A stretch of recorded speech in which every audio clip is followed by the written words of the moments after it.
So today's lesson, we are going to learn two different things. So the first thing is, we are going to learn about mind maps, and we are going to actually do the mind map for the lecture in the second hour. I mean, this won't take 1 hour, but let's get to this, right? I want to teach you this. Have you used mind maps before for anything, any work? No. So let's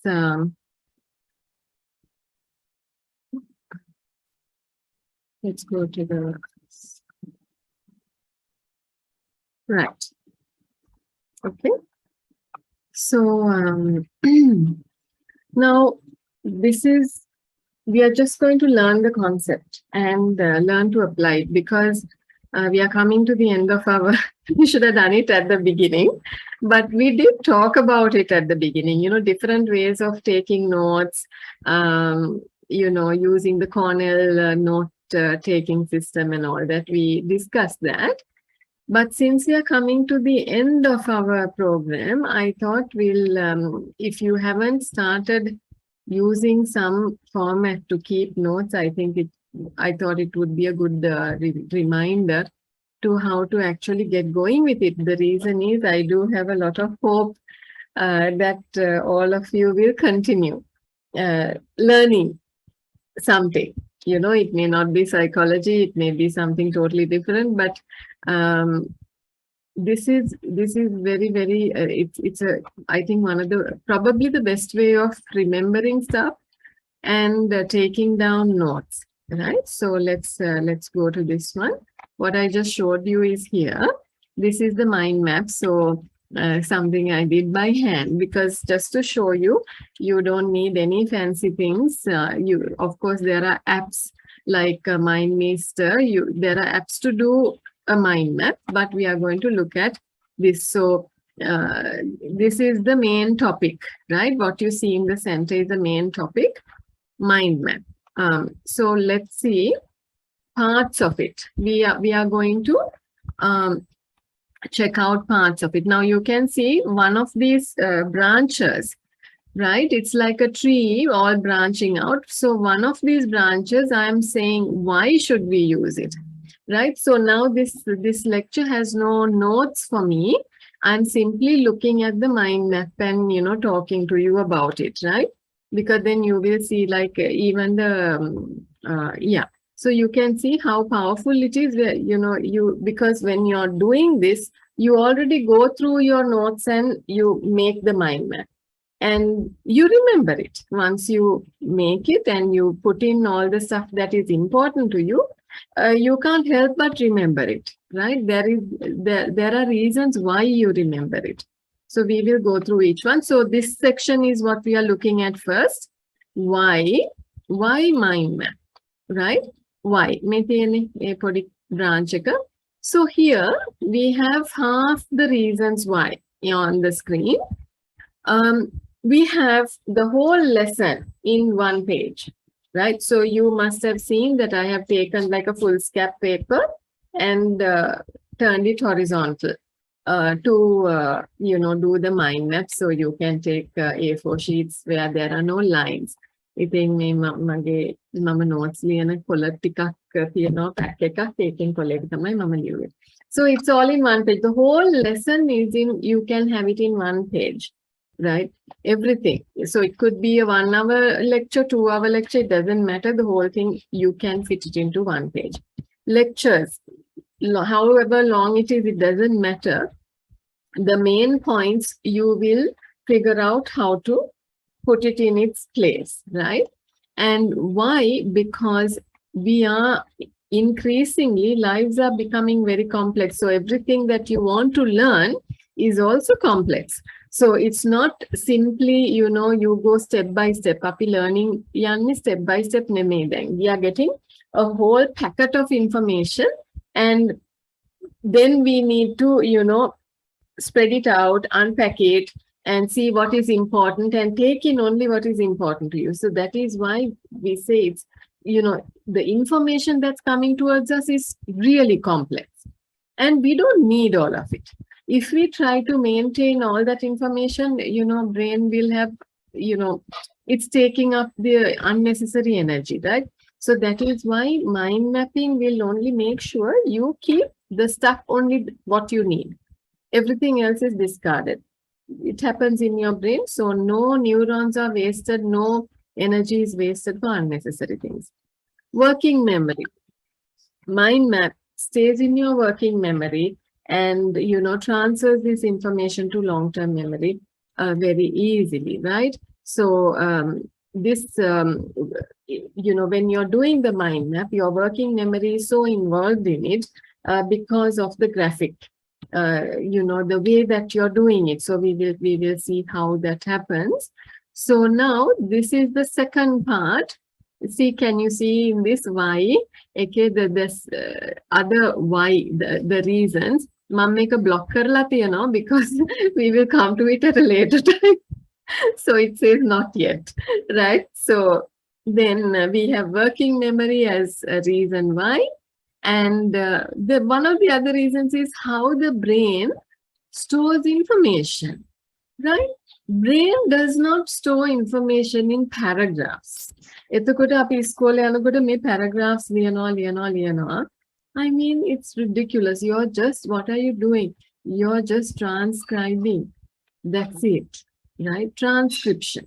So what we have learned in school is how to transcribe. Teacher කියනවා අපි ලියනවා, right? So that's how it is. So the brain does not store information that way. It does not store information in sentences.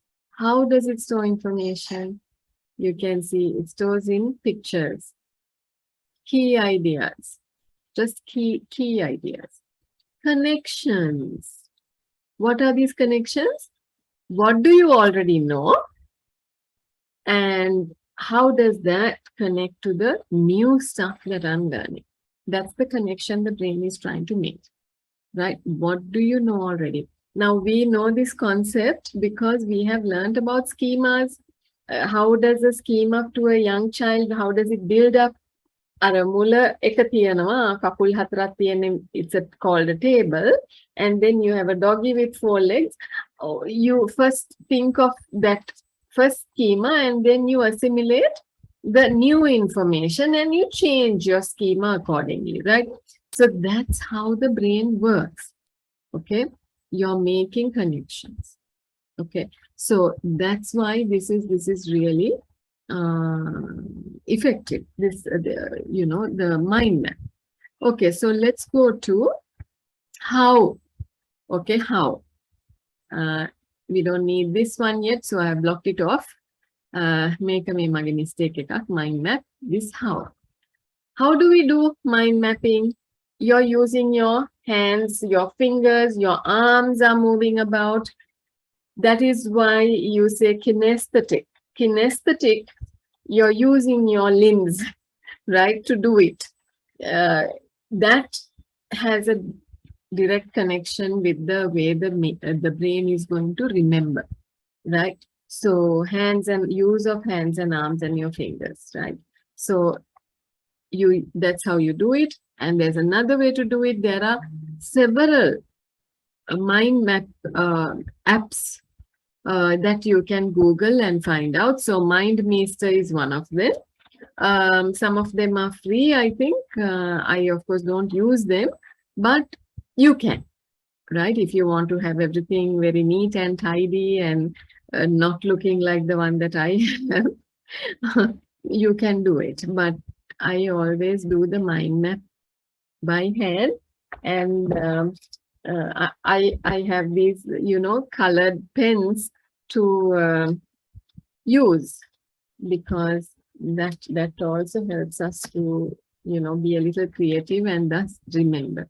Hand drawn. So you're using your hands and fingers, your hand drawing everything, or you can have your MindMeister or any other app. There are so many, right? To do this, okay? And then what? What do you write? Okay, what do you write in your mind map? As I'm speaking, you're going to write the key ideas. You're going to write keywords or very short phrases, right? Keywords or short phrases. That's it. You can put in an image, right? Now, what have I done? I have taken a photograph of my mind map, uploaded the photograph, so I can play with it on OneNote. If I put it on OneNote, I can put stickers on it, or all kinds of other graphics. You can put Googled images, you can save it and put that image. Now you're talking about, let's say, some geographical, some place, you can put an image there. Or if you're studying anthropology or history, you can put in your little artifacts, images that you take out of Google. So images, these can be incorporated once you have finished and you upload it to the computer. You can use any amount, your choices are endless, right? And analogies is what? You can use, sometimes, what's a good analogy for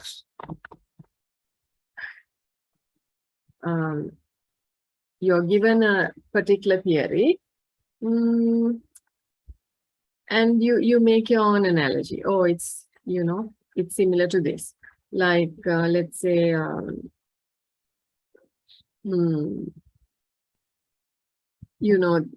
people,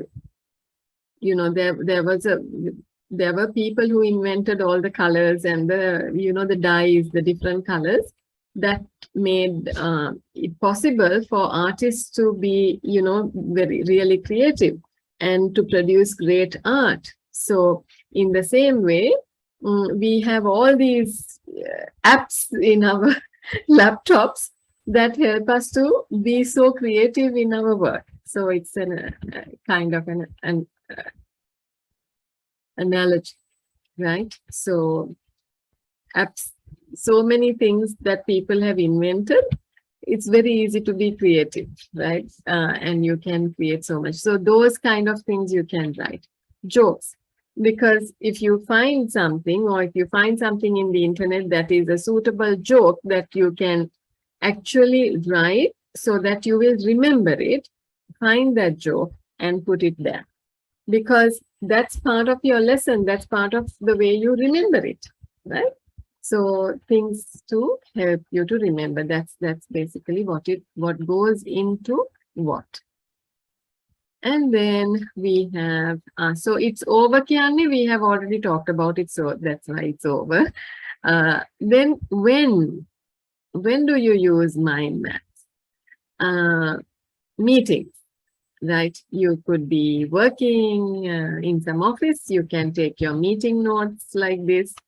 You can, if you're listening to a podcast or a YouTube, you're looking at a YouTube video, and you can do your mind map, right? Because just imagine listening to Jordan Peterson for 1.5 hour lecture, and you haven't taken anything down, you're just enjoying his talk. You're going to forget it. It's gone. All you have done is wasted 1.5 hours of your time, right? So, I mean, if you're driving, if you're listening to it, it's fine, it's okay. But if you're really spending time at home listening to some lecture, right, it will serve you to take your piece of, A4 sheet, get your pens and start the mind map, right? So he might be talking about 2-3 different topics. So have one paper for each one, or you can have the main topic and then the subtopics around it and then branch out. Okay. So once so we are going to practice it with the next lesson. So because this is something that I really want you to know how to do.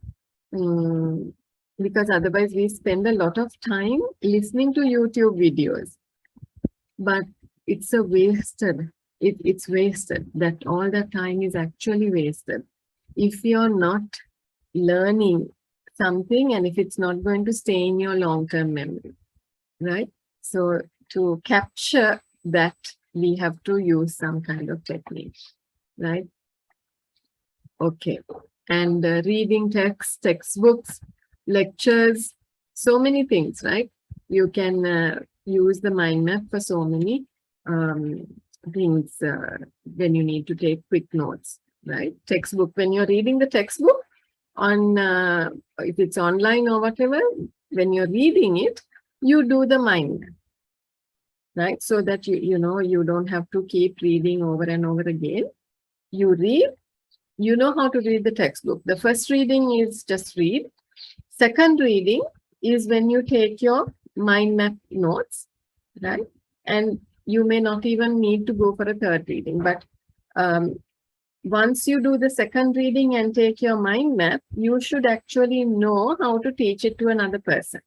That's the idea, right? Because you have now done it 3 times actually. First reading, second reading, and the mind map. So you should be able to teach somebody else that particular concept that you just read in a textbook. Okay. Right. Then reference. Reference. You can go and Google Hazel Wagner, this lady. She has a PhD in mathematics, but a very interesting TED talk on mind maps. So if you like to learn a little bit more with some more examples, go and watch her TED talk, Hazel Wagner.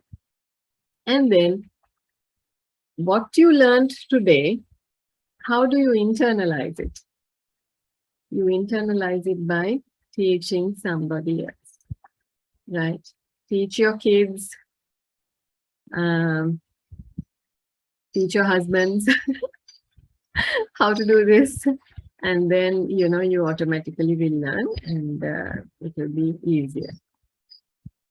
Right. So I hope you got that, the idea of how to do. So this is basically what it is. And now we are going to do our lesson. And so when I prepare the lesson, this is the mind map that I have.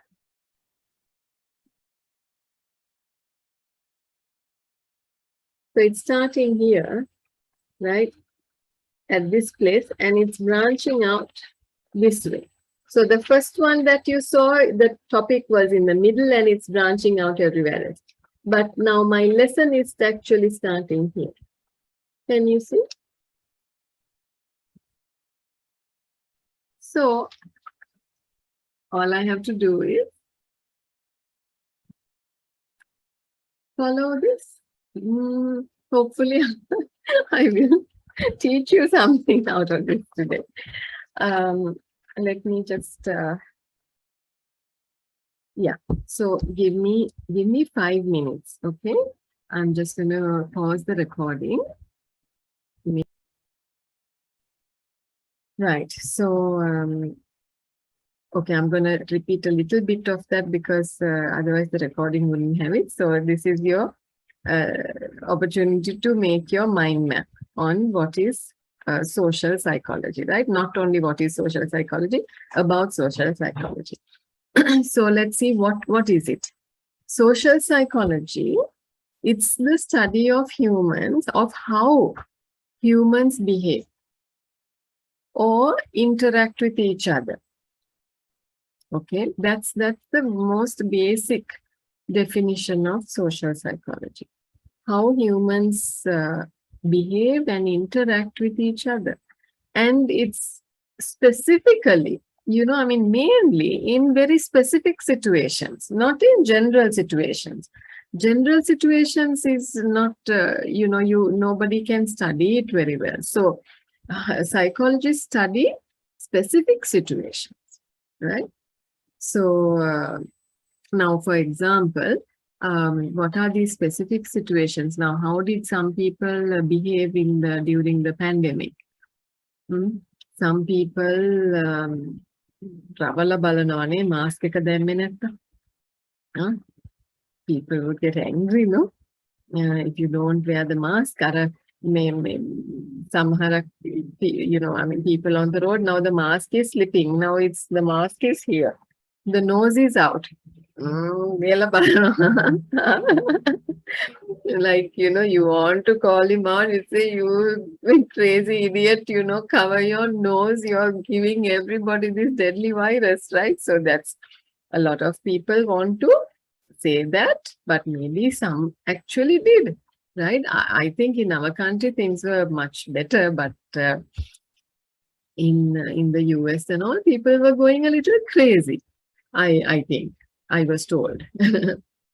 So so now during that pandemic, we saw how some people behaved towards people who wouldn't wear the mask. Or, you know, I saw one video, I think in Australia. This man was just, I mean, there was nobody around him. He was simply walking or jogging in the park. And this man and woman came at him and they thrashed him for not wearing a mask. I mean, there was nobody around. And this couple came out of nowhere and started hitting him. I mean, he was injured. So it was really bad. So that's the kind of interaction. Why does it happen? How does it happen? That's what social psychologists study, right? So people who don't take the vaccination, that's another issue, right? How people behave. Now, if I don't take the vaccination, you know, I'll be labeled anti-vaxxer. Even though I have taken all my vaccinations for polio and measles and God knows what everything else, I'm still labeled that anti-vaxxer. And, you know, I'm a danger to society. So some people can actually say that, right? So these are this is why in social psychology, you study behavior and human interactions within a specific situation, right? So I hope that is clear. Okay, so then if you take a little bit of history on social psychology, it's not new. You know, people as far back as Aristotle, he's been, you know, trying to figure out the influence of the ruling class on the individual, you know, the individual person's survival. He's been trying to figure out the effect of the rulers and how it affected the man on the street, you know, his life, his livelihood, his survival. And Aristotle believed that, you know, laws and language separated us from other animals. We make laws for ourselves. We have certain, you know, rules and regulations to regulate ourselves. So our language, the capacity to talk to each other and negotiate things, that's what separates us from other animals. So he was thinking of all those things.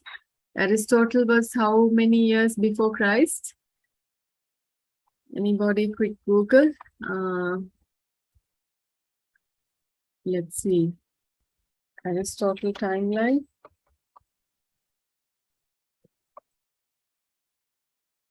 Yes. 384 BC to 322 BC. So that's about 2,500 years ago, right? No? About 2,500 years ago, somebody was thinking about all these issues, right? But who actually did some experiment saying, okay, I'm doing a psychology experiment on human behavior? Who said it and who did it? It's a guy called Norman Triplett in 1895.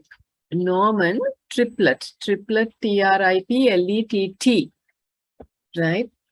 Norman Triplet did a experiment. So that's the first in modern science, that is the first social psychology experiment, we can say. We can identify that as the one that got everything started. So what was his experiment? He got some boys together. Now this is 1895, so I don't know whether there were any girls in the group. So I really don't know about that. Let's just assume it's a bunch of boys.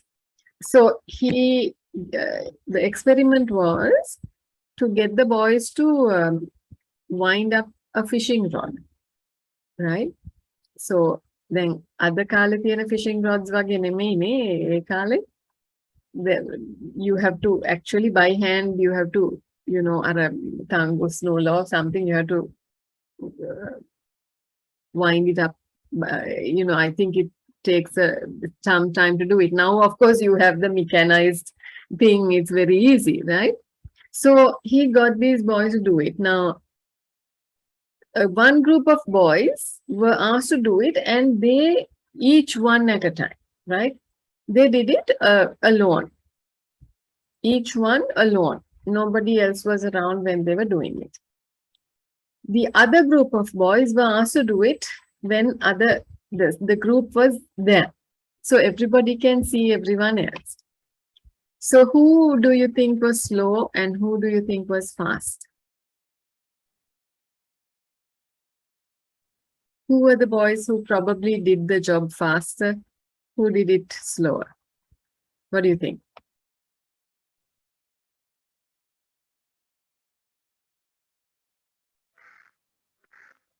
Those with everybody else around, or the ones who were alone?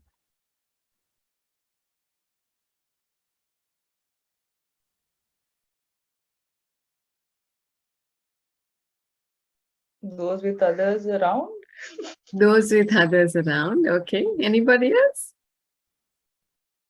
Have a go. I think you're now thinking, yes, sir, make now that is this the same thing or a little bit different? That's what you're thinking, I can see. What do you think? Vino? Yeah, with people around. With people around. What do you say, Danusha?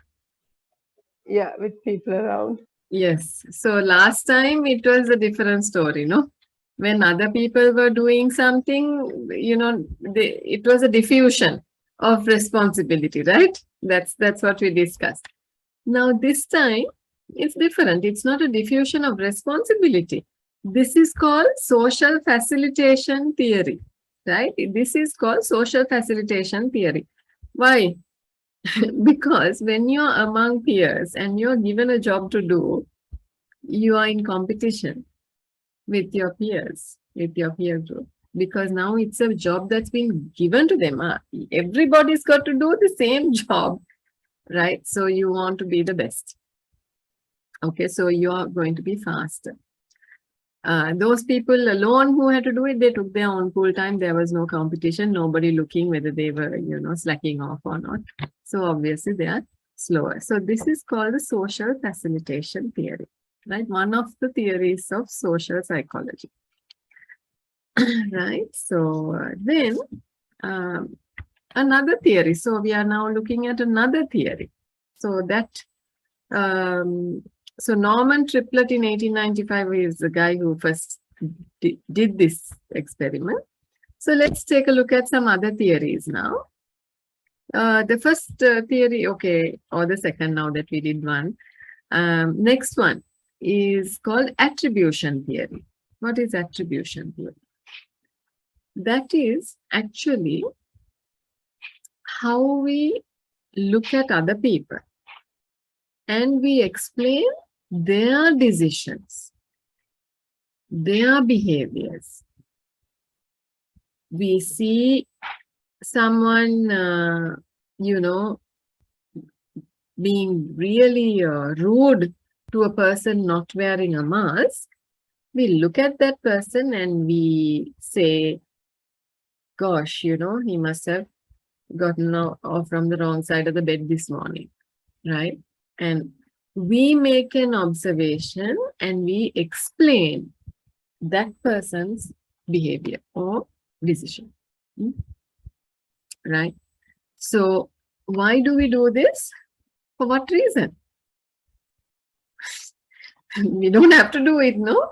But we do it all the time, right? If you think about it, we do this all the time. And half the time we don't really have to worry even why and one person did this. Okay. Why we do it is because we are creatures who make meaning. We are meaning making creatures. We want to find meaning. Why did somebody do this? Right? So involuntarily in our brain, we are making a reason. Okay, this is why this fellow did that. So in our mind, okay, we are happy. Okay, now we have sorted it out. No more a question in our mind. We can't have questions in our mind and walk about. We have to give it some explanation. And we are very clever at doing that. We give our own explanation. Very difficult to, that is why, maybe probably, I don't know this. I'm just thinking probably the reason why children ask so many questions because they haven't really learned to give themselves an answer. They want to know why the sky is dark, why is it raining today, what's in the rain. They can't live. If they get the question to their head, it's very difficult for them also to live with that question without getting some answer and then putting it to rest. So as adults, we do this all the time. Yes? Yeah. Right. So that is attribution theory. We have external factors when we look at other people and their behaviors, and we have internal factors. So what we mean by external factors is we look at the way people dress, right? How they spend their money. And we find reasons. That child is, more undressed than dressed. Who is the father? Why is the father allowing this? Who is the mother? Mother is even worse dressed. Okay, so no wonder the child is stressed like this. So we are making these, these are external factors, things that you can see. Okay, and then there are internal factors. What are those? We are looking at somebody's belief systems, how someone is thinking. Okay, so and then we have reasons for those also. So here, external factors, internal factors. So these are things that you now, once you make your mind map and attribution theory, you're probably going to put 2 arrows and say external factors, internal factors. So at some point when you go through this lesson, you're going to have to fill it out by finding your own information. What is these external and internal factors in attribution theory? So there are lots of sources of information.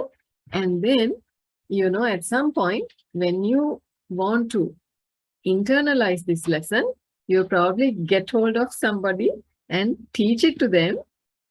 And before you do that, what do you have to do? You have to fill out the mind map. That's when you start writing. So if you're not teaching to someone, you write a blog post. And then you look at your mind map and say, okay, attribution theory, there are 2 factors. So what are they? So you're going to fill it up. And by filling it up, you're going to remember these external and internal.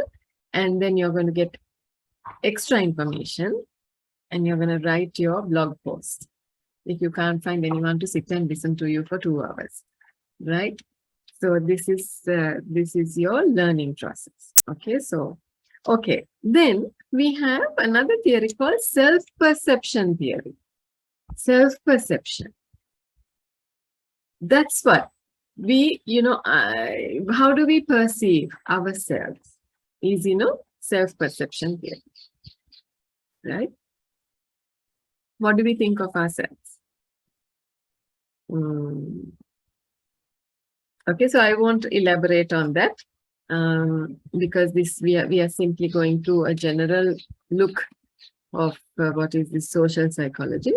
So these theories are there for you to learn if you are interested in learning these theories, right? Then we have social identity theory. Social identity theory is that actually these are factors that the different kinds of influences that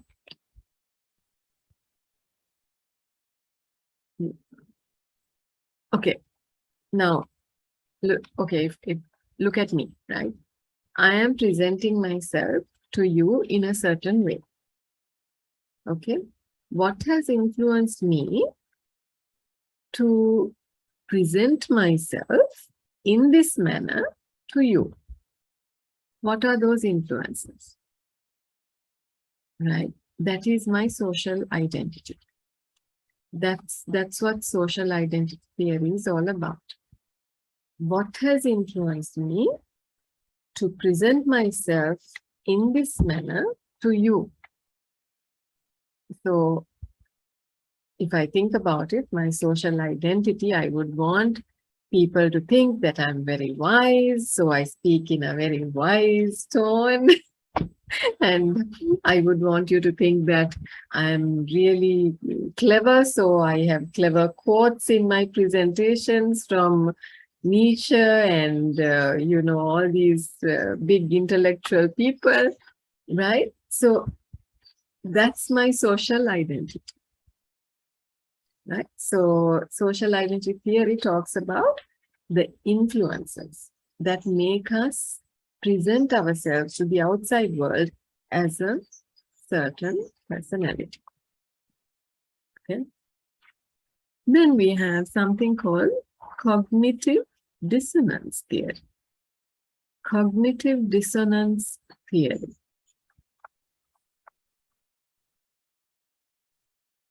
Anyone know what that is? Anyone want to have a go at it? Very interesting theory in social science, social psychology.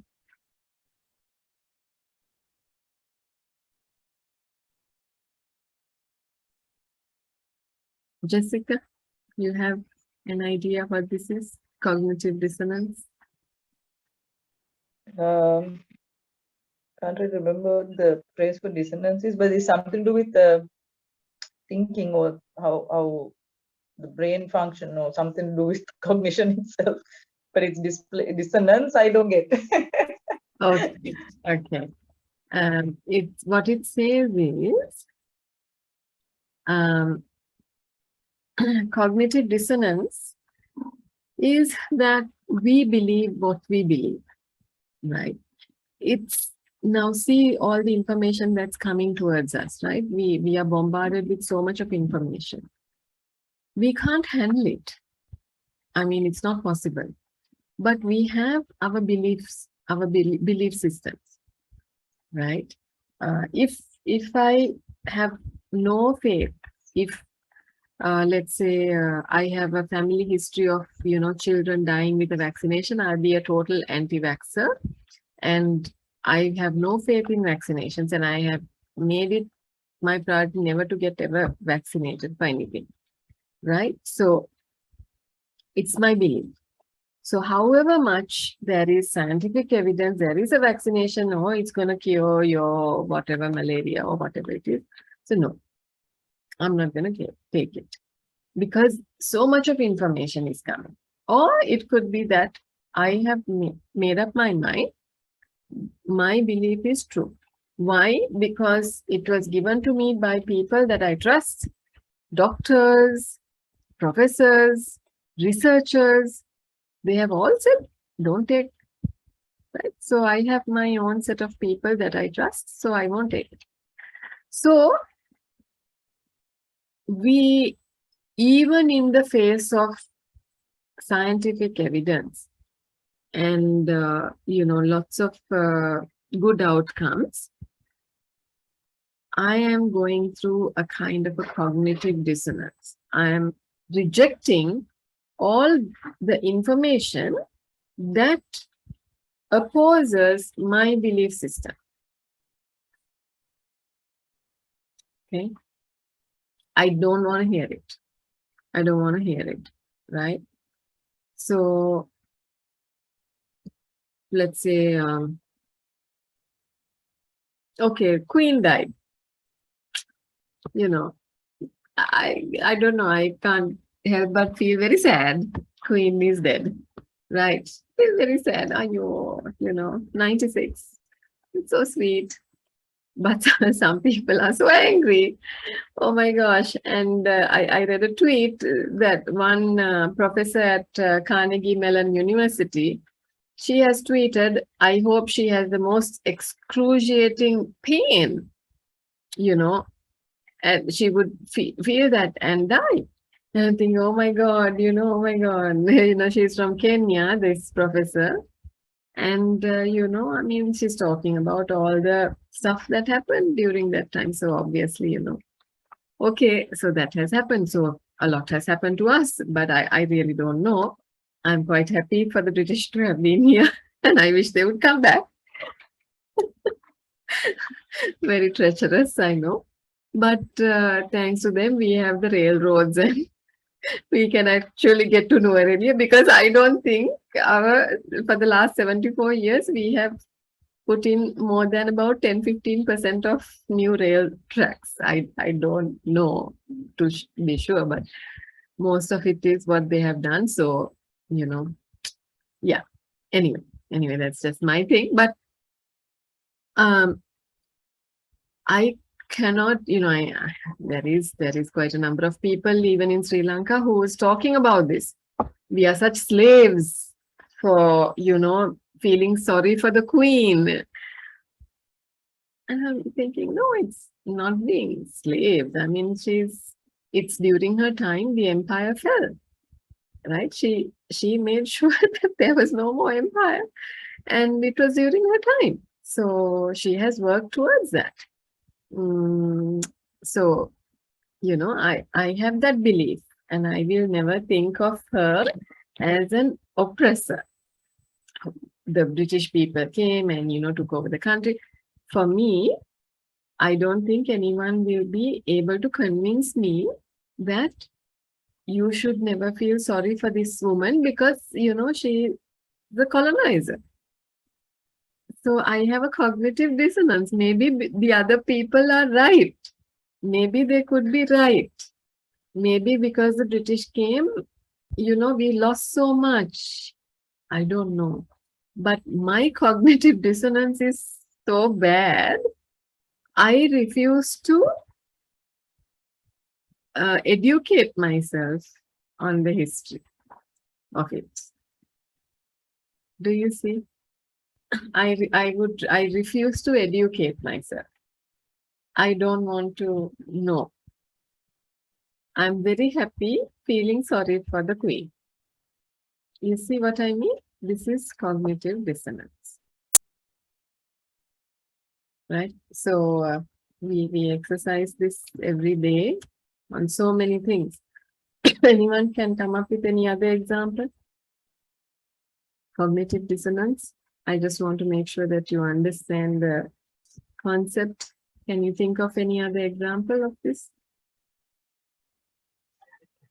The leadership bias, Right. like loyalty. Yeah, like you said. Yeah. the Oh Queen my God. could be Yes. even Yes. in Sri Lanka, it could be to Right. take our last president and the family. You get those who are so loyal. Like, I mean, and then you get Right. the whole who aren't, and no Yeah. facts or numbers is going to change that.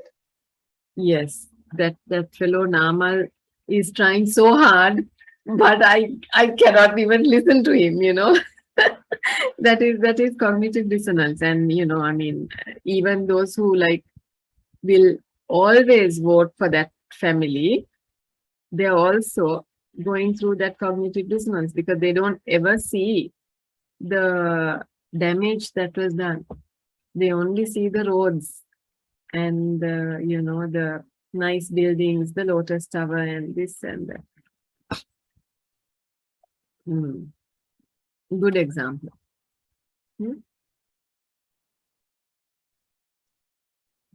Okay. So I think that's clear, no? What cognitive dissonance is, yes. Then we have social learning theory. Social learning theory is, now we have already touched on this, or we have learned this for our learning topic. We did a topic on learning. If you remember the Bobo doll experiment, big blown up Bobo doll, and children were observing. Some children observed that the adults in the room was actually being very violent towards the Bobo doll. You know, the Bobo doll is a big blown up doll, right? Plastic thing. So some adults are punching the Bobo doll and being very violent. And these part of the group, kids saw the adults being very violent towards the Bobo doll. Another part of, several kids saw the adults being very nice towards the Bobo doll. Okay. So what happened was, when the kids were put in the room, obviously the kids who saw the adults behaving very violently, they also behaved violently towards the doll, right? So social learning theory tells us that we learn through modeling, observing and modeling, right? Observing and modeling. So that is why, when children are around, oh my gosh, how many things we have to watch out for. They pick up just like that, things that the words we speak, the way, the tone, our tone, so many things. It doesn't have to be big, but I think their brain is so empty, maybe. That's why they absorb so much. I really don't know whether it happens, but they pick up, they absorb so quickly, right? Yeah. So yeah. So I have a friend who has been, she is the crazy one. She uses all these curse words and all that in front of the children, and then she does it. She says some word, and she looks at the daughter and says, "Here, now listen, you're not to say that. If I hear you repeat it, I'm going to give it to you." No, Mama, I won't say anything. Only you say all these things. Okay, I won't say anything. So sweet. And yeah, so she would do that. And, I don't know, the kids are so sweet though. I think they really believed her, when she threatened them. So they were too scared. But when my eldest was born, he was just he couldn't even talk properly, and we were driving, and somebody on the road would have done something, and my husband inside the car says "Burwa," and my little fellow just stands up and he starts saying "Bua, bua, bua." He couldn't even talk. And that kind of hit him so much, I think, like that word kind of disappeared from all. Because it just, when they repeat it in front of you, it kind of really hits home more than I think any other thing, right? And so it kind of, when that another time he said real monkeys or something, he said like that. And my daughter stood up and she said, "Where, Tati? Where? I can't see." She starts looking for the actual animal. Yeah. So I think, that kind of really, it becomes like a real little wake up for us also. Right. Yeah. We have to watch what we say, with children. And it sticks for a long time. It stays for a long time. And this other friend, people that we know, So the father is like a very,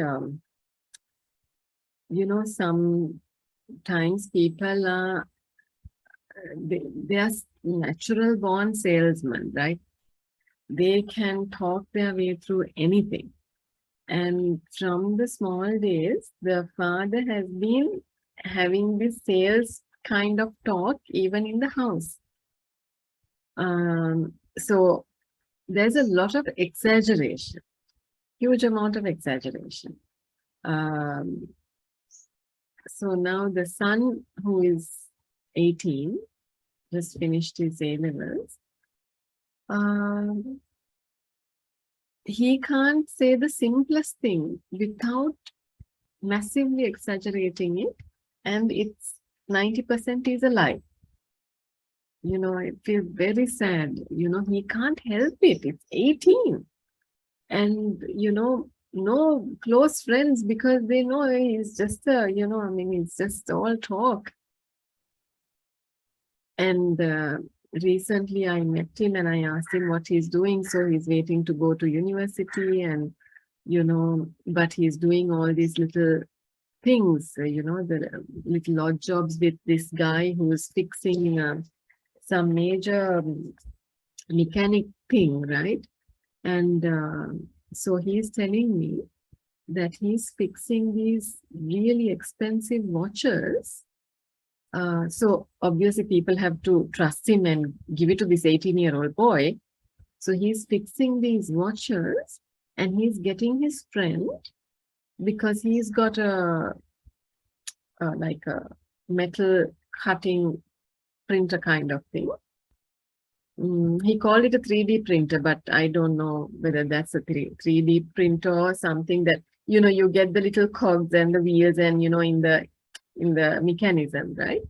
So that has to be, and I'm thinking, oh my gosh, then it's a watch, katu yana watch ekak battery නෙමෙයිනේ, right? I mean, how many watches these days you get really expensive ones, right?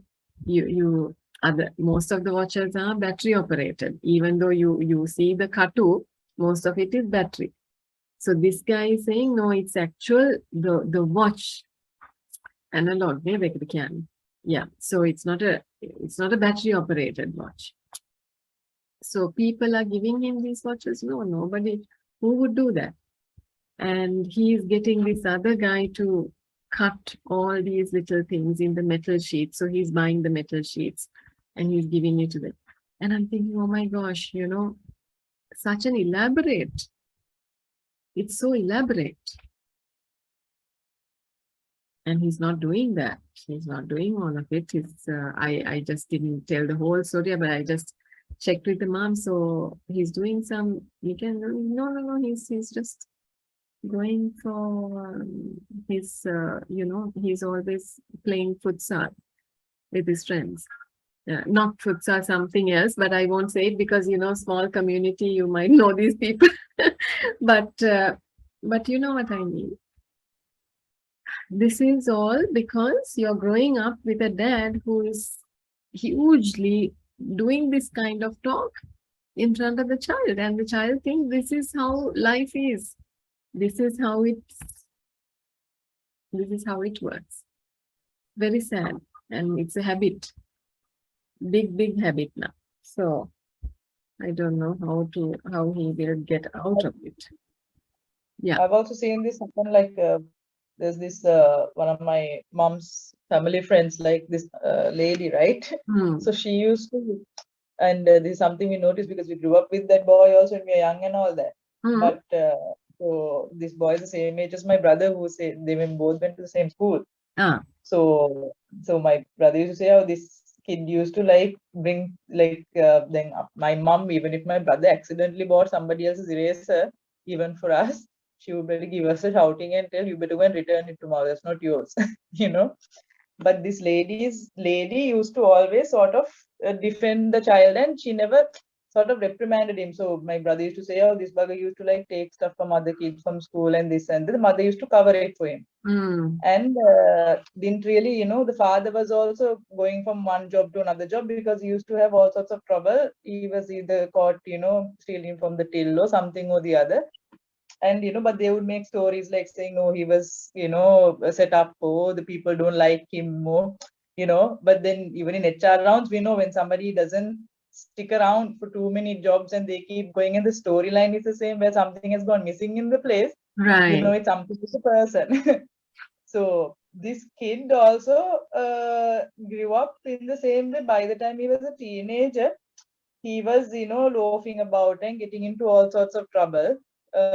Didn't even pass his O levels, I think, and even ended up, I think, getting hitched to some girl, and she was in the end, she also divorced him Oh, because of this lying business. right, So my right, mom used to always say, "Eke, from eraser unat the parents didn't reprimand. right. They used to, and gave certain luxuries for him when he was a kid. So the father was Mm, doing good job and all that, and didn't teach him sharing. So that's something we didn't like. I used to think like there's so much bad parenting can really ruin, my child. goodness, yes, yeah. There, I mean, it's sad because some parents think it's love. Genuinely they think it's love, giving everything the child is asking for and all that. They think it's very sad, no? I mean, yeah. I was looking at a talk Simon Sinek was giving yesterday. Somebody had shared, he had Mhm, done this talk some time back. mhm. Simon Sinek, Yeah, that yeah, yeah. leadership guru. Motivation, Yeah, yeah. yeah. So, yes, he was talking about millennials and the workplace. And he one of the reasons he highlighted was bad parenting, because he said parents are giving everything for children and making them feel entitled. They come to the workplace and it doesn't match. Right, right. No workplace treats you like you're an entitled person. Exactly, So, exactly. yeah, Yeah, he was yeah, saying now. actually, that is so true. Was it that talk? It was an interview with somebody, right? Was that He was interview? in an interview. I think somebody was asking him the question about Ah, the millennials and workplace, and that right, he was right. answering that. Okay. Because one of his talks I was listening to, he talked about how the millennials actually coming to the workplace thinking that within 2-3 months, like they need to be recognized for their input into the company, and they get upset when nobody cares what they're doing, and then they want to leave. So I'm actually seeing that with these undergraduates, they go. One of my clients has been in his job less than a month.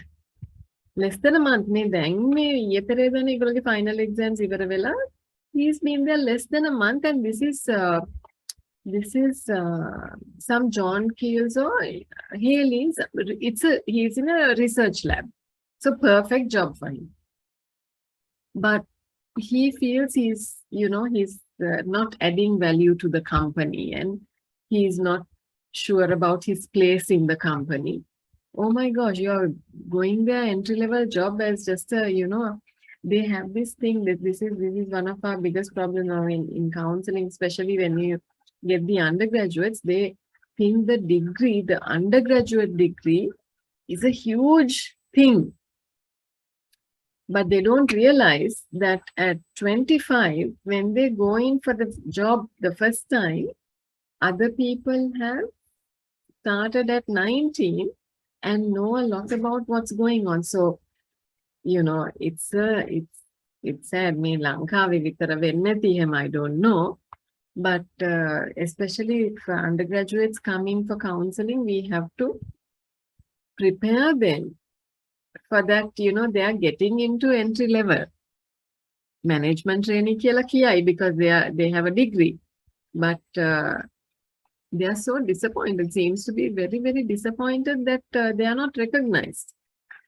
So yeah, what he's saying is right, because I think it's this millennial generation, not before, because previously people didn't have that kind of expectation. Their expectation was, okay, I have to sit and do my work for a few years and then I might get a promotion. Then එහෙම නැහැ. Now it's like within a very short time, they want to be recognized and pulled up. Yeah.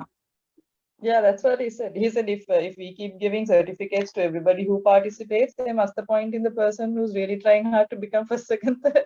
Right. And then that's what he said. He said parents these days should understand that they need to prepare their kids for what's the reality out there, and either like especially these tech kind of things that we give them, that Yeah. it's not the same if they're going to go into traditional jobs. Right. Right. Yeah. That is so I true. had an interesting situation, Varni. Now, you Mhm. know, when you do these children's programs, Hmm. you plan games, no? Yeah.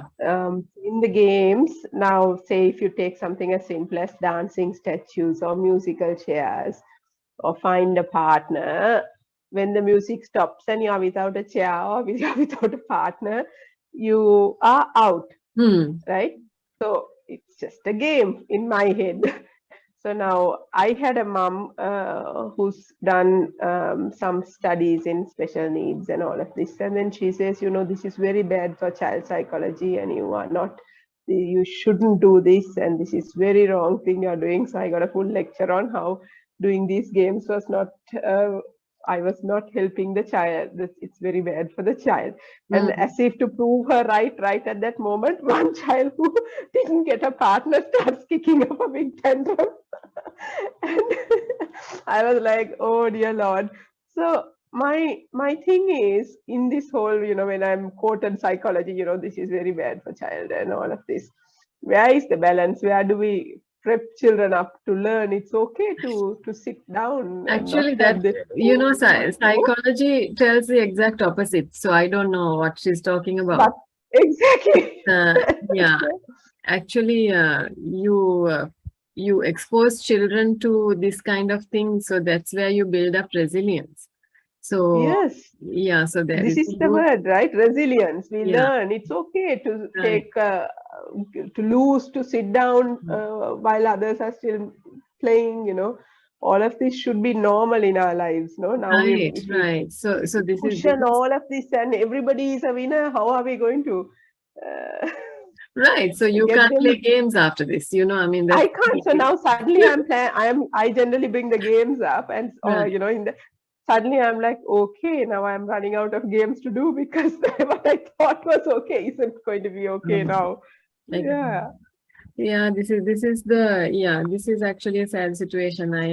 I can imagine.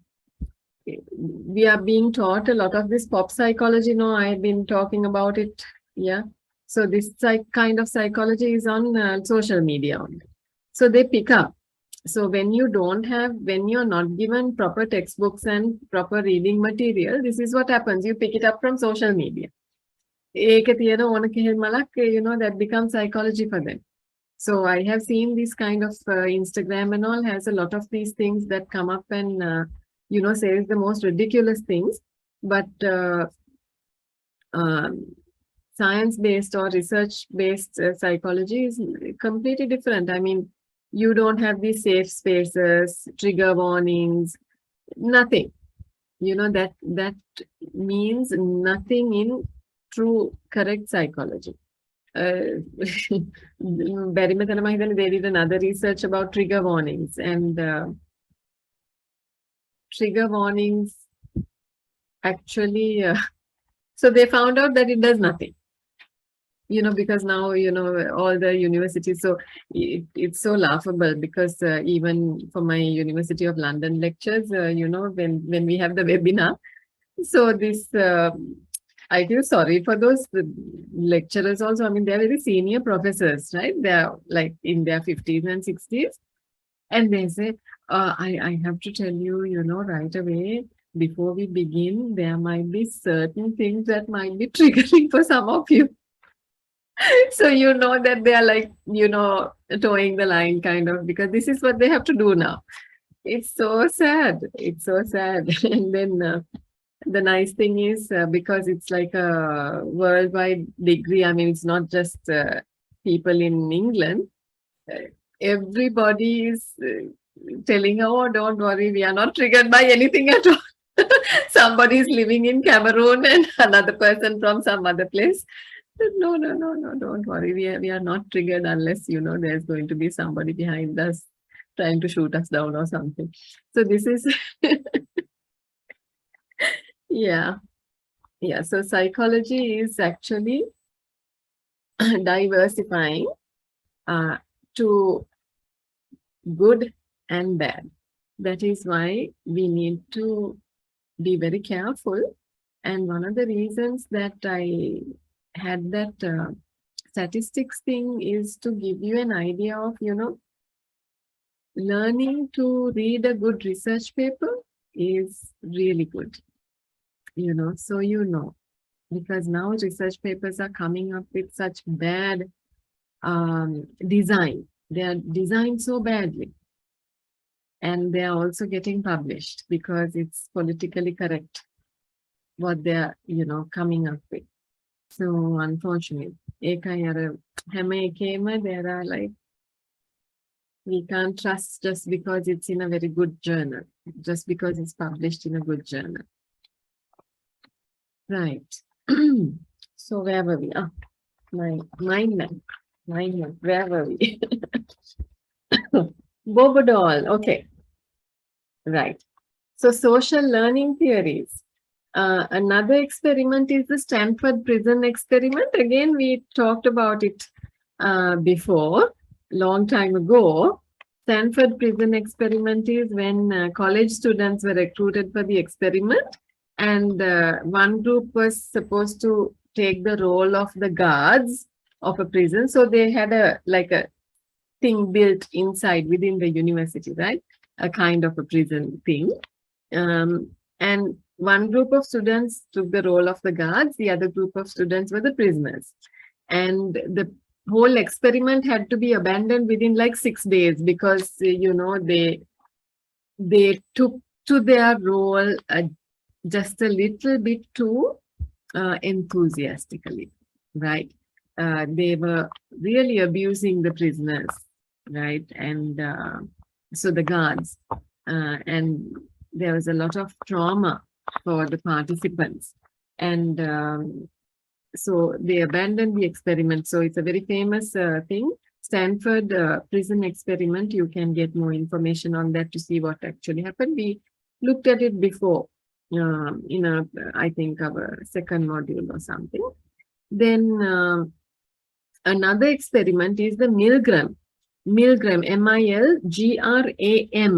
Milgram experiment, where, you know, this psychologist, you know, told the participants, look at that, you know, there is that guy sitting, you know, just behind the screen. They couldn't really, I don't know how much of the person they could see, but they were told, you push this button and you're going to give that guy 450 volts of an electric shock.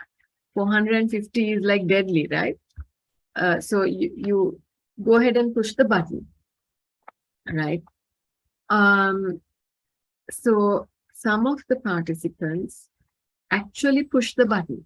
So on the other side were actors. So they were like acting as if, you know, they are in shock and, you know, as if they were being electrocuted.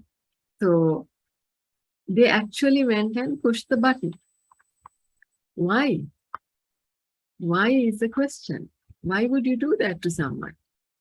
Just because the person who gave the instruction was wearing a lab coat, was a scientist. This was a science experiment. So they saw how people can be influenced to do atrocious acts by what, you know? So these are all social learning theories, you know, why we do certain things, how do we learn to do these things?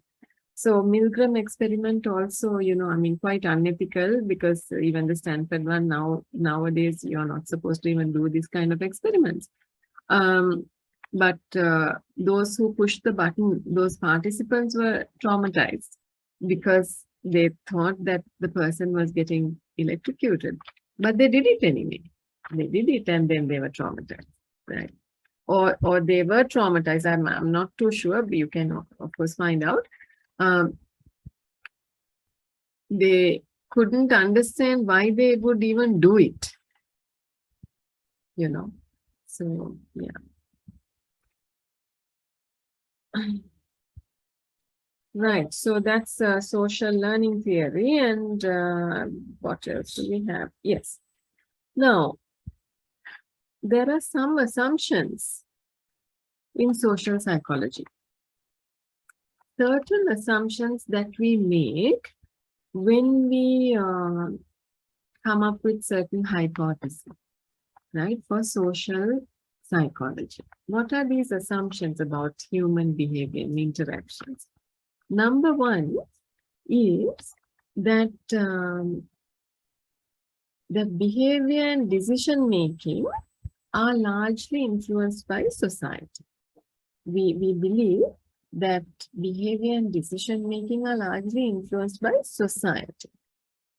We are not, it's not genetic, not largely genetic, right? It's largely influenced by society. So that's an assumption that we are making in social psychology, right? Society influences our actions. Second one is social psychologists could conduct experiments to back up their theories, right? Because it's a science-based. So if they wanted to, they should be able to conduct experiments to back up their theories. Third one is that behavior is used to assess personality and character of people. Okay, behavior. Why? Because we know that actions speak louder than words, no? So behavior, as a normal society, we use behavior to assess personality and character. It's a given. We assume that we all do it, right?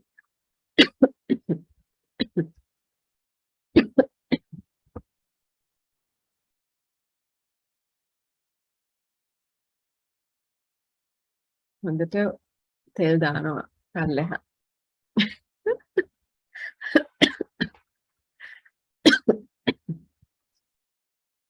Okay, so I'm getting a nice lunch, hopefully.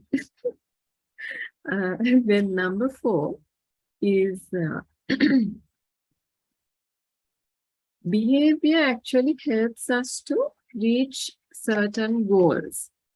We set goals for ourselves and certain behaviors help us to achieve those goals. So those are the assumptions that we make in social psychology, right? We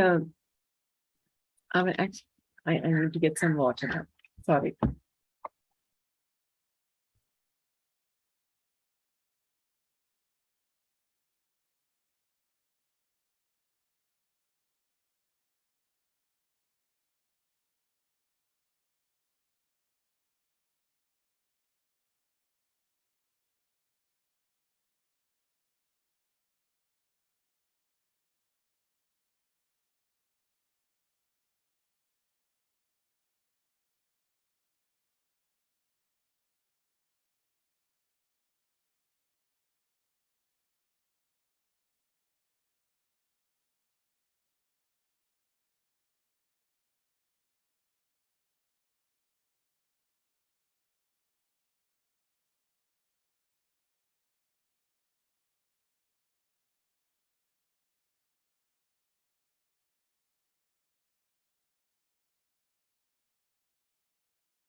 Sorry, Vaturat Helena. I was so much in a hurry to have the water. I didn't pause the recording, no? Oh, it's okay. Edit it out. Okay. So these are the 4 assumptions that we make in social psychology. I mean, you can say main ones, right? Okay. So we have covered what is social psychology. We gave a small definition and we talked about the history of social psychology. We talked about Aristotle and Norman Triplet. And then we looked at different theories of social psychology, attribution theory, self-perception, social identity theory, social facilitation theory, social learning theory, yeah. And then we looked at assumptions of social psychology. We looked at about 4 assumptions, right? Okay. So now, I hope you got down the main points, and at some point that you will do a mind map. While doing the mind map, that you will actually try to read relevant information from proper sources. Like your Introduction to Psychology book by Kalat, James W. Kalat, right? That's a very good source. Or the American Psychological Association, they have their posts, don't just Google. You can Google, but make sure the site that you're looking at is a proper site which gives good information. Okay. Okay, so that was all I had was this, the mind map. See, it's possible, no? No other notes. Right, so now we are going to go back to a presentation to learn something. Small, tiny thing. We have only 3 slides. Okay, so we're almost done. Social psychology, this is week 14. We have 2 more weeks to go. So what we are going to learn a little bit in depth is social perception and cognition. What is this? What does it mean? Social perception, right? We looked at it earlier. We looked at self-perception and attribution theory. So we will see a little bit in depth. So people, we generally measure our success by comparing ourselves to other people, right? Now for your mind map, it's over, okay? So this could be a different mind map if you want, or you're going to have this presentation with the notes anyway. So once you are reading the notes, you make your mind map, okay? It might be better for you to just listen to the lecture for this one.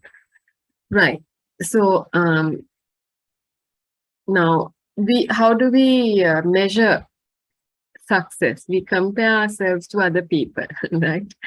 That's the whole point of having games when we are children. We do want to see where we stand.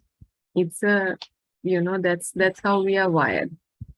And then you feel good when you have done better than somebody else, right? Especially if you know those people, it's even better.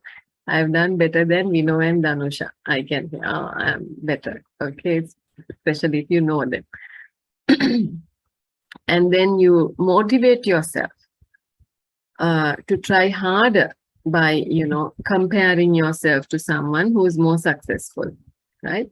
So we are always consciously, continuously, consistently, we are looking at other people, right? So to make these kind of comparisons, we need to have good information about other people, right? We also need that information to predict how others will act and whom we can actually trust, right? We don't want to go on some wild goose chase trying to become like somebody if he's a total fake, right? So, social perception and cognition, these are processes for learning about other people and making inferences from that information. So, social perception, cognition, these two processes, they influence our observations, our memory, and the way we think. Okay. So one of the subtopics under that would be first impressions, right? If everything else is equal, the first information we learn about someone, it influences us more than later information, right? So that is why our first impression, let's say we go to let's say we go to a one of these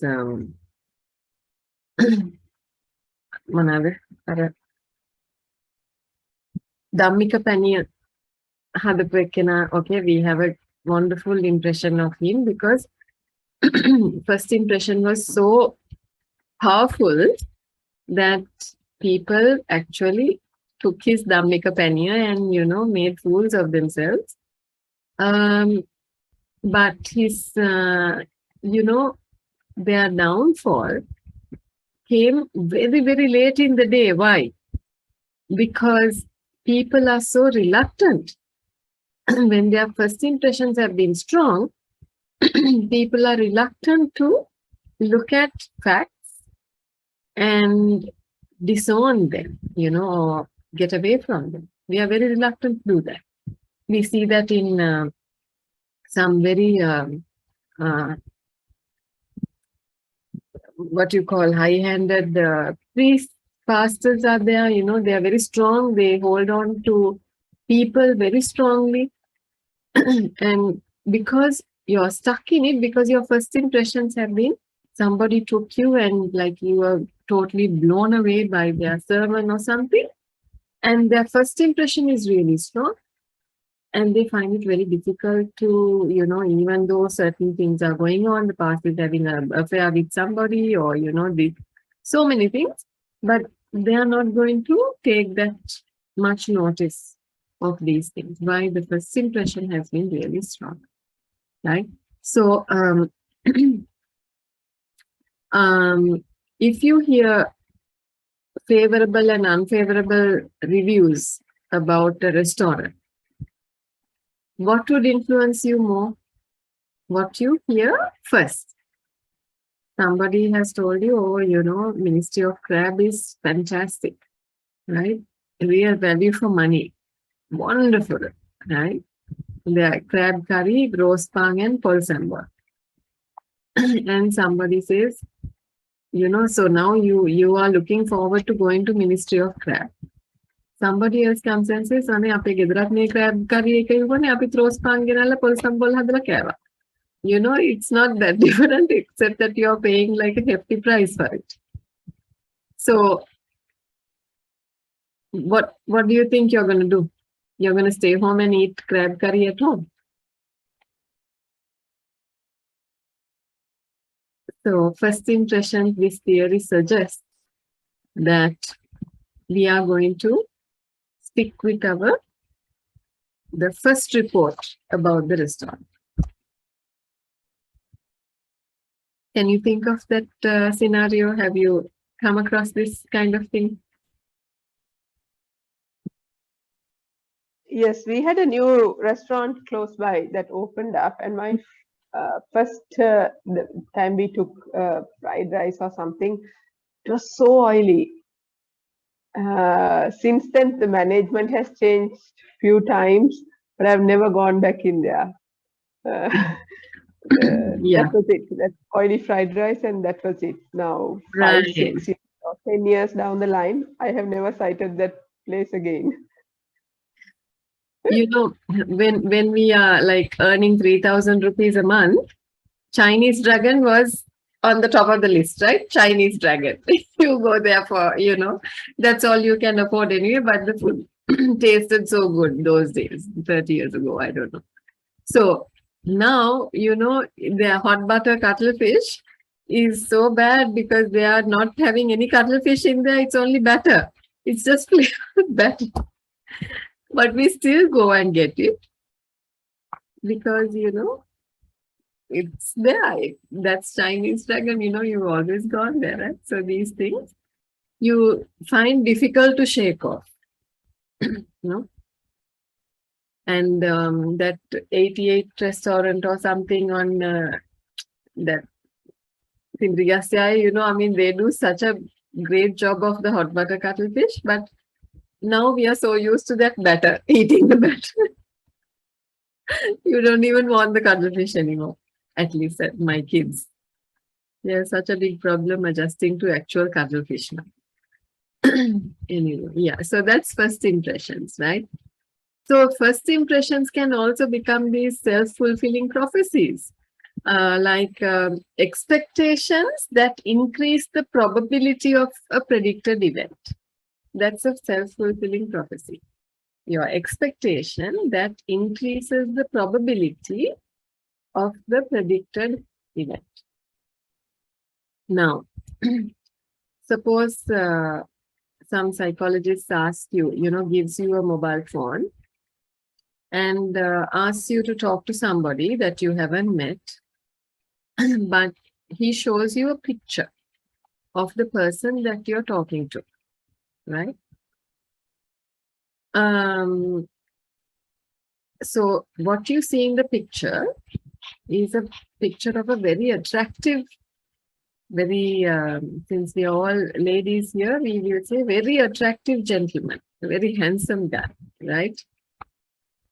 So this is the picture that we are shown. We are talking to this man. Oh my God. And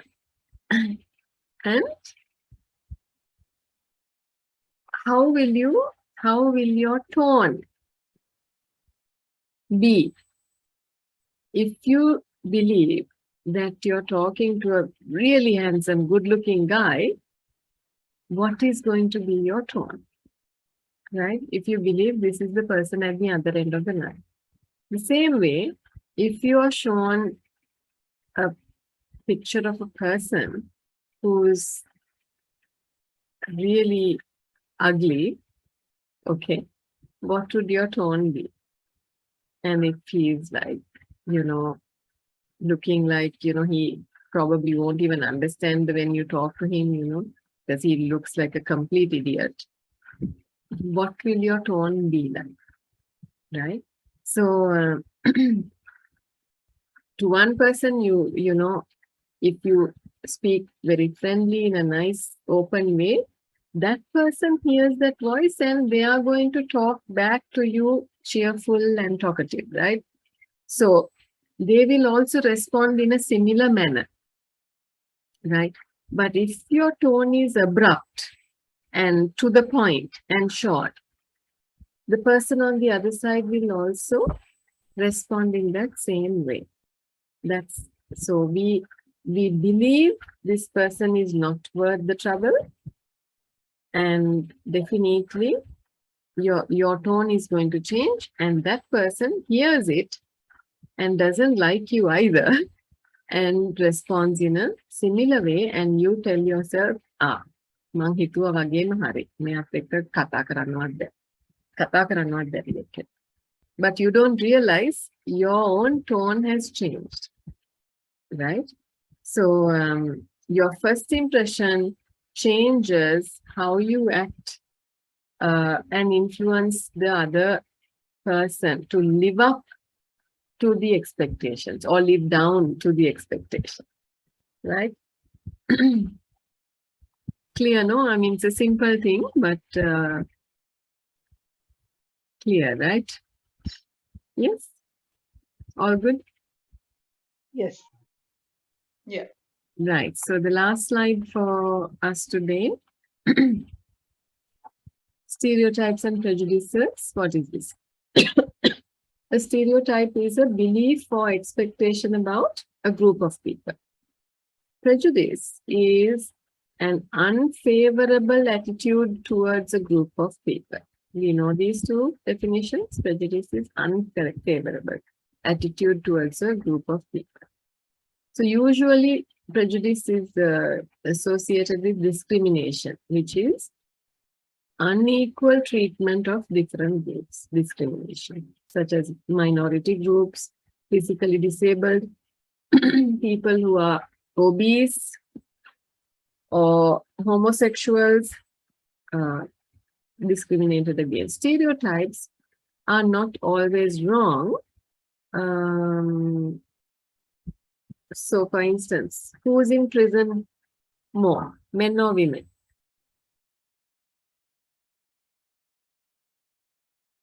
Who ends up in prison?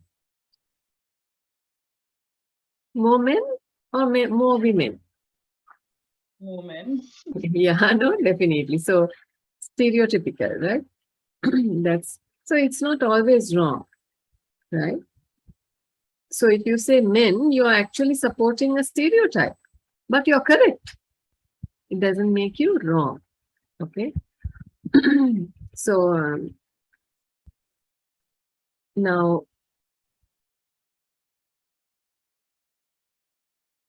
if you think of a liberal arts student or an engineering student, which student do you think is going to notice a very subtle change in tone during a conversation with somebody? Which student? Liberal arts student or the engineering student?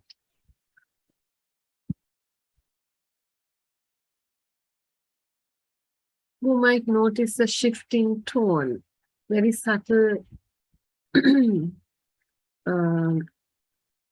change?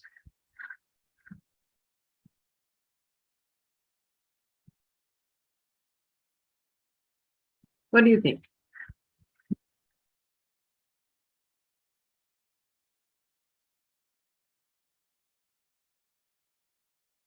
No?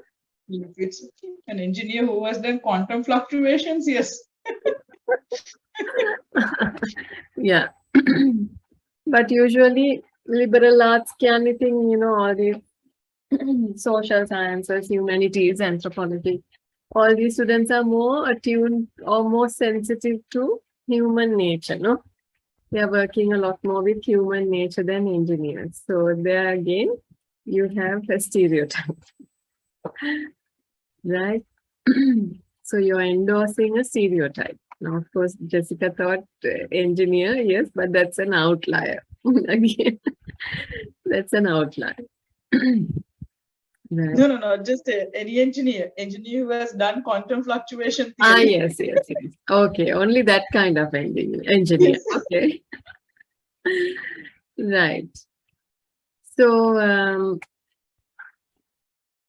so whenever we say that culture influences our behavior, what we are really saying is that members of those cultures, they behave different on average, and therefore there is a particular stereotype about them is partly true. But remember that on average, right?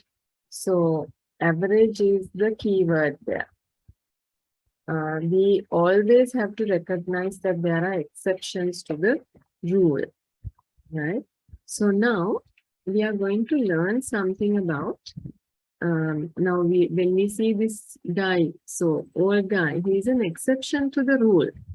When somebody is old, you don't picture them jogging in a mountain path, right? This is an exception to the rule, right? So let's see what is this implicit measures of prejudice is all about, right? So many years ago, decades ago actually, American people actually openly admitted that they have prejudices, right? They openly admitted. So today, almost all Americans believe that fair, people should be treated fairly, right? But are people as unprejudiced as they claim to be? Right? So researchers have figured out different ways of measuring it. Do you really have a prejudice against certain races? Right? So one of these methods is implicit association test. Right? It measures IAT. This measures reactions to combinations of categories. Right? So imagine this example. Now you rest your left and right forefingers, right, on the keyboard. When you see a word on the computer screen, you should press your left finger if it is an unpleasant word, right, such as death or despair or something like that.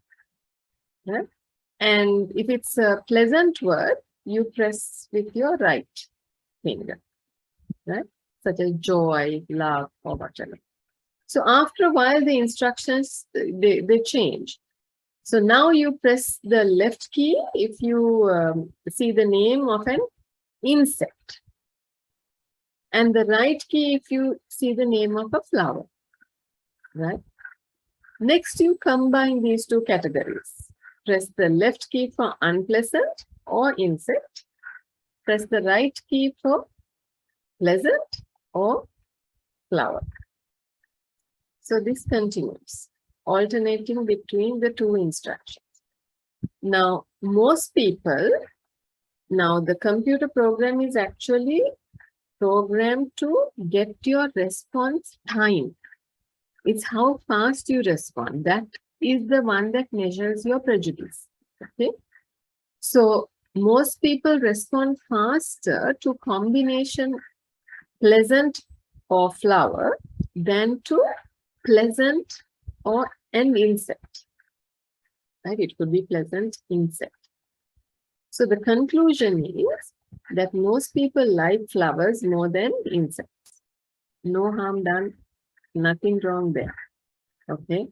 So it may be such a, crazy procedure to come up with, and no harm, no. You like flowers more than you love insects, right? So it's not always about flowers and insects. It's about lots of other things like, do you have a preference for fair-skinned people over dark-skinned people? Do you have a preference for Caucasians over Chinese or East Asian? Right?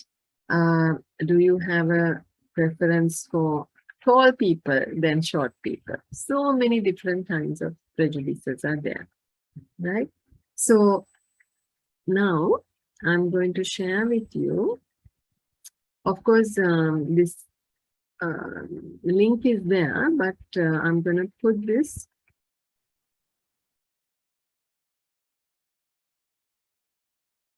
in the chat box. I hope you can pick it up from there.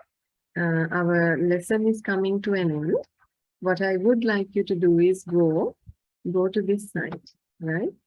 So I'm gonna go to the site. I will share that with you. I have just clicked on it. Let me share the screen. This is where you will go to, right? Project Implicit from Harvard University. What you do is you can just continue as a guest, right? Go there and read through, right? I wish to proceed. That's all the privacy things, right? So here you have all kinds of prejudices that they have worked out ways of measuring. So black, white, race, ability to distinguish faces of European and African origin. It indicates that most Americans have an automatic preference for white over black, right? So Arab Muslim, okay. So names that are likely to belong to Arab Muslim versus people of other nationalities. President. So I did skin tone. I did this one. Right now, I won't tell you what my result was. I want you to pick something that you believe truly that you're not prejudiced against.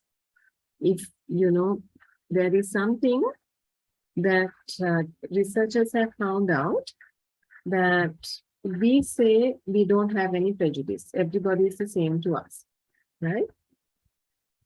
But that's only our talk. These tests show that we do have a prejudice, right? But if a researcher really pushes somebody and say, no, think about it. Do you really think that you're fair on this issue, right? Then a person will actually say, yes, you're right. I am actually prejudiced, right? So only when you're really pushed to think, then a person might say, yes, you're right, I might have a prejudice. Otherwise, we like to be politically correct. We like to be the nice guys. We will say no prejudice. But the test shows otherwise. So it's a chance for you to look at, what are these things that you know for sure that you're not prejudiced against, right? Pick that one and do the test to see whether you were right or you were mistaken. So the trick is to, so the instructions are there. You have to be very, clearly read and keep your hands on the keys. And, you must do the reactions quickly as possible. Don't sit and think of the answer and do it. Then it won't kind of give you a good result. But as quickly as possible, you press the keys. Okay? So do that, and next time we meet, we will see what is the test you did. I already did the one that I did was white. No, what is it? Skin tone. I did skin tone to see whether I'm prejudiced against dark skinned people.